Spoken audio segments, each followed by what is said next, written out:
अस्सलाम वालेकुम एवरीवन। आज जो टॉपिक आपके सामने मैं लेकर आया हूँ वो है विल हैव और वुड हैव। हम इन दोनों के फ़र्क को जानने की कोशिश करेंगे और इनके इस्तेमाल कहाँ कहाँ पे होते हैं, किन सिचुएशंस में होते हैं, उसको समझने की कोशिश करेंगे।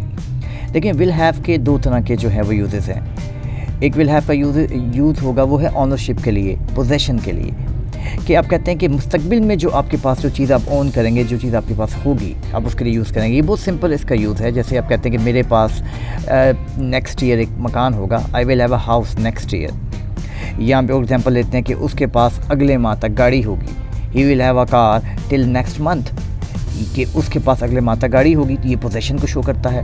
इसी तरीके से फ्यूचर में कोई भी पोजेसन जो आपकी फ्यूचर में मलकियत होगी, जो अभी नहीं है, आने वाले वक्त में होगी, उसके साथ आप विल हैव लगाएंगे। क्योंकि हैव का मतलब आप जानते हैं कि रखना है, ये एक वर्ब है, it means to have to own something. तो विल के साथ आप फ्यूचर में जो है पोजेसन को वो शो करता है। और एग्जाम्पल भी आप ले सकते हैं। आप कहते हैं कि जो चीज़ आपके पास अभी नहीं है लेकिन फ्यूचर में आप एक्सपेक्ट करते हैं कि आपके पास होगी, कि I will have a big house in the future, I will have a big car in the future, he will have a big house in the future। तो इस तरीके से तमाम से सेंटेंसेस जो हैं ये ऑनरशिप को शो करते हैं, पोजेसन को शो करते हैं, मलकियत को शो करते हैं फ्यूचर में।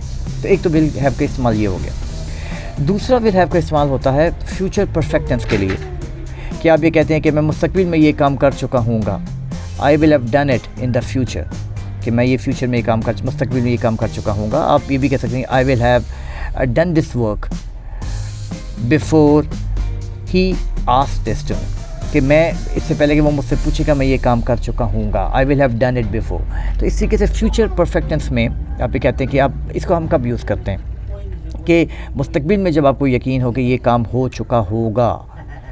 तो आप जैसे और एग्जाम्पल भी हम देते हैं कि मैं नेक्स्ट मंथ तक इम्तहान दे चुका हूँगा, I will have taken exam by the next month, अगले मंथ तक आप ये मैं इम्तहान दे चुका हूँगा। इसके साथ विल हैव। लेकिन एक बात ये दिन में रखें कि विल हैव के बाद आपने वर्ब की थर्ड फॉर्म पास्ट पार्टिसिपल इस्तेमाल करनी है।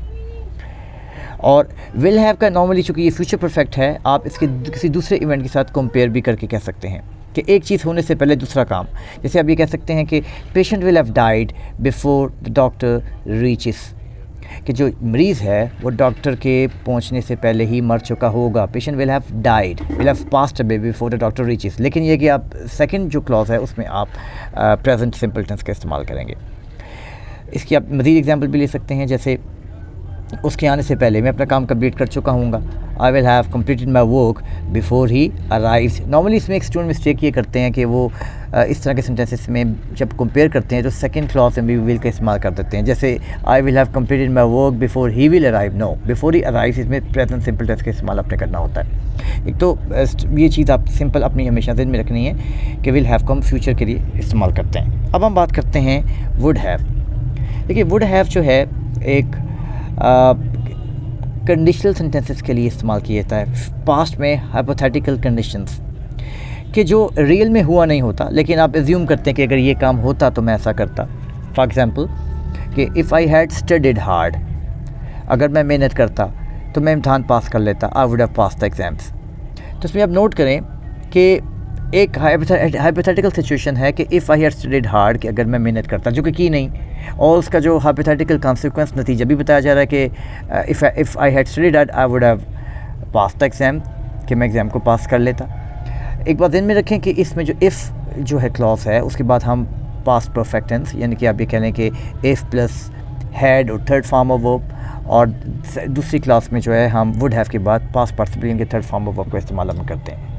तो ये हाइपोथेटिकल कंडीशंस जो कि माजी में बहुत सारी सिचुएशंस में हम ऐसा बोलते हैं कि अगर ऐसा होता तो मैं ऐसा करता, अगर ऐसा ना होता तो मैं ऐसा करता, इन्हें हाइपोथेटिकल कंडीशंस कहते हैं, जिनका मतलब ये होता है कि जो रियल में हुआ नहीं था, नामुमकिन था या हुआ नहीं था, तो उसका आप नतीजा भी बता रहे होते हैं। जैसे हम बहुत सारे एग्जांपल समझते हैं कि अगर वो मुझसे मिलता या मिला होता तो मैं उसे ये बात बताता। इसे हम इंग्लिश में कैसे पूछ करेंगे, if he had met me, if he had met me I would have told him, अगर वो मुझे बताता तो मैं, अगर मुझसे मिलता तो मैं उसे ये बात बताता।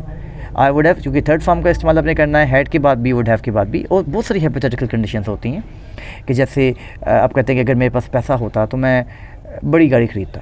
अब इसे कैसे कहेंगे कि इफ़ आई हैड मनी। अब हैड क्यों लगा रहे हैं, क्योंकि एक तो हैड हमने लगाना है क्योंकि ये थर्ड कंडीशनल सेंटेंस में लगाना होता है, और दूसरा हैड जो है वो पोजेशन के लिए लगाया जाता है। If I had money I would have purchase या बॉट अ बिग कार।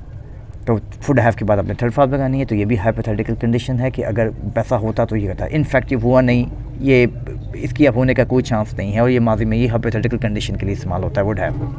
जैसे हम दो सेंटेंसेस को कंपेयर करते हैं, जैसे एक सेंटेंस हम करते हैं कि I will have sold my house, I would have sold my house. ज़रा ये दोनों सेंटेंसेस को कंपेयर करें, आई will have sold my house, I would have sold my house. तो क्या ये एक है? इनमें बहुत ज़्यादा फ़र्क है, there is a hell of difference. जब हम कहते हैं ना कि I will have sold my house, मतलब यह है कि मैं घर बेच चुका हूँगा, फ्यूचर परफेक्टनेस है कि फ्यूचर में आप ये काम कर चुके होंगे। लेकिन जब आप ये कहते हैं कि आई would have sold my house, इसका मतलब ये नहीं है कि मैं घर बेच चुका हूँगा, बल्कि इसका मतलब ये होता है कि मैं घर बेच देता, यानी कि कोई ऐसी हाइपोथेटिकल सिचुएशन है इसके साथ, बेच देता। अब इसको आप ये कह सकते हैं कि if I had a plan I would have sold the house, कि मैं इसको बेच देता।